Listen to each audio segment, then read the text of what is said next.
ನಮಸ್ತೆ, B News nation ಕನ್ನಡಕ್ಕೆ ಸ್ವಾಗತ. ನಾನು ರವಿ ಕಿರಣ್. ಚಿಂತಾಮಣಿಯಲ್ಲಿ ಬಿಜೆಪಿ ಶಕ್ತಿ ಕೇಂದ್ರದ ಮಹಾಸಭೆ. ಚಿಂತಾಮಣಿಯ ಮೂಡಿಕೆರೆ ಕ್ರಾಸ್ನಲ್ಲಿರುವ ಲಕ್ಷ್ಮೀ ದೇವಸ್ಥಾನದ ಬಳಿ ನಡೆದ ಬಿಜೆಪಿ ಶಕ್ತಿ ಕೇಂದ್ರದ ಮಹಾಸಭೆಯಲ್ಲಿ ಮಾತನಾಡಿದ ವೈ ನಾರಾಯಣಸ್ವಾಮಿ ಅವರು, ಭಾರತ ದೇಶದಲ್ಲಿ ಭಾರತೀಯ ಜನತಾ ಪಾರ್ಟಿಯ ಬಾವುಟವನ್ನ ಮತ್ತೆ ದೆಹಲಿಯ ಪಾರ್ಲಿಮೆಂಟ್ ಮೇಲೆ ಹಾರಿಸಲು ಕಾರ್ಯಕರ್ತರು ಶಕ್ತಿ ಕೇಂದ್ರದ ಮೂಲಕ ಮೋದಿಯ ಕನಸಿನ ಯೋಜನೆಗಳನ್ನ ಮನೆ ಮನೆಗೆ ತಲುಪಿಸುವ ಮೂಲಕ ಚುನಾವಣಾ ಪ್ರಚಾರಕ್ಕೆ ಚಾಲನೆ ನೀಡಲಾಗಿದೆ ಎಂದು ವಿಧಾನ ಪರಿಷತ್ ಸದಸ್ಯ ವೈ ನಾರಾಯಣಸ್ವಾಮಿ ಅವರು ಹೇಳಿದರು. ಈ ಸಂದರ್ಭದಲ್ಲಿ ಬಿಜೆಪಿ ಮುಖಂಡರಾದ ಮೂಡಿಕೆರೆ ಅರುಣ್ ಬಾಬು, ಬಾಲಹಳ್ಳಿ ಆಂಜನೇಯ ರೆಡ್ಡಿ, ಸುಶೀಲಾ ದೇವರಾಜ್ ಮತ್ತಿತರರು ಉಪಸ್ಥಿತರಿದ್ದರು. ಇದು ಚಿಂತಾಮಣಿಯಿಂದ ಸೈಯದ್ ಇಸ್ಲಾಂ ಪಾಷಾರ್ ಅವರ ವರದಿ.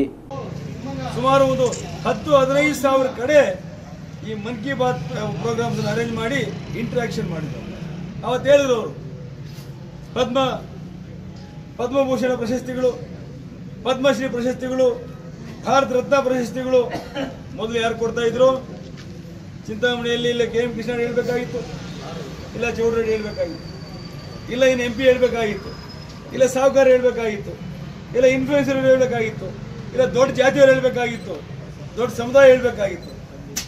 ಆದರೆ 4.5 ವರ್ಷದ ಅವಧಿಯಲ್ಲಿ ಪದ್ಮಶ್ರೀ ಪ್ರಶಸ್ತಿ ಯಾರಿಗೆ ಕೊಟ್ಟಿದ್ದಾರೆ ಗೊತ್ತಾ?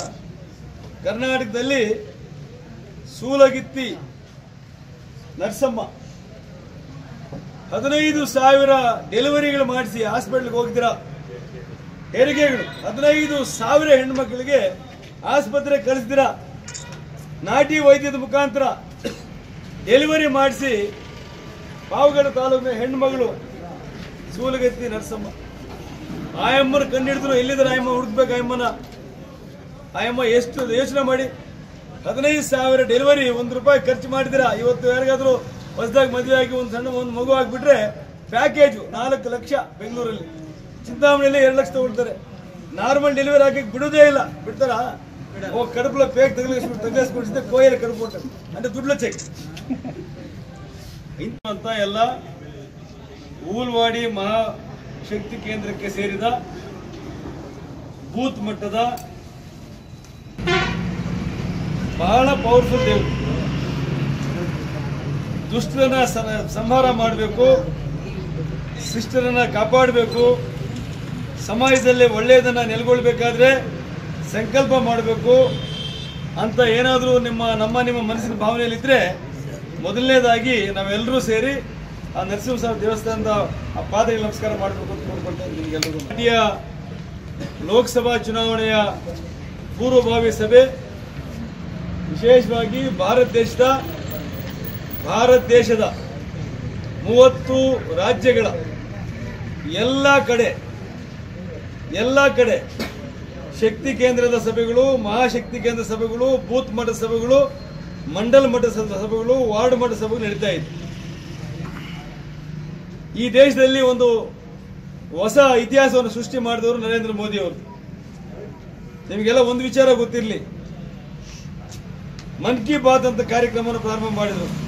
ಏನು ಮನ್ ಕಿ ಬಾತ್ ಅಂದ್ರೆ, ನನ್ನ ಮನಸ್ಸಿನ ಭಾವನೆಗಳನ್ನ ದೇಶದ ಜನರ ಜೊತೆ ಹಂಚ್ಕೋಬೇಕು.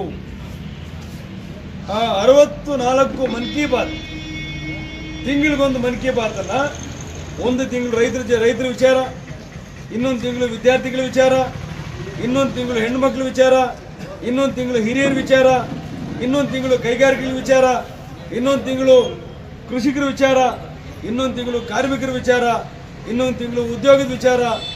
ಈ ದೇಶದಲ್ಲಿ ಏನೇನು ವಿಚಾರಗಳ ಅವಶ್ಯಕತೆ ಇದೆಯೋ ಅವೆಲ್ಲವನ್ನ ತನ್ನ ಮನಸ್ಸಿನ ಆಳದಲ್ಲಿ ಹುದುಗಿರುವಂತಹ ಎಲ್ಲ ವಿಚಾರಗಳನ್ನ ಈ ದೇಶದ ಜನರ ಮಧ್ಯೆ ರೇಡಿಯೋ ಮುಖಾಂತರ, ಸ್ವಾತಂತ್ರ್ಯ ಬಂದು ಎಲ್ಲ ರೇಡಿಯೋಗಳು ಬಿಸಾಕಿದ್ರು ಮತ್ತೆ ಆ ರೇಡಿಯೋಗಳ ಧೂಳು ಹೊಡೆದುಬಿಟ್ಟು ಇವತ್ತು ಇಂಥ ಪಂಚಾಯಿತಿ ಕಟ್ಟೆಯಲ್ಲಿ ಕೂತ್ಕೊಂಡು ಜನರು ರೇಡಿಯೋ ಕೇಳ್ತಾರೆ ಅನ್ನೋ ಮಟ್ಟಕ್ಕೆ ಏನಾದರೂ ಈ ದೇಶದಲ್ಲಿ ಬಂದಿದ್ರೆ ಅದು ನರೇಂದ್ರ ಮೋದಿ ಮುಖ. ನಿರಂತರ ಸುದ್ದಿಗಾಗಿ ನೋಡ್ತಾ ಇರಿ B News Nation Kannada. B News Nation Kannada latest ನ್ಯೂಸ್ಗಳನ್ನು ನಿಮ್ಮ ಮೊಬೈಲಿನಲ್ಲಿ ನೋಡಲು ಯೂಟ್ಯೂಬ್ನಲ್ಲಿ ಬಿ ನ್ಯೂಸ್ ನೇಷನ್ ಕನ್ನಡ ಎಂದು ಟೈಪ್ ಮಾಡಿ, ಸಬ್ಸ್ಕ್ರೈಬ್ ಮಾಡಿ, ಬೆಲ್ ಐಕಾನ್ ಪ್ರೆಸ್ ಮಾಡುವುದರ ಮೂಲಕ ಲೇಟೆಸ್ಟ್ ನ್ಯೂಸ್ಗಳನ್ನು ನೋಡಬಹುದು.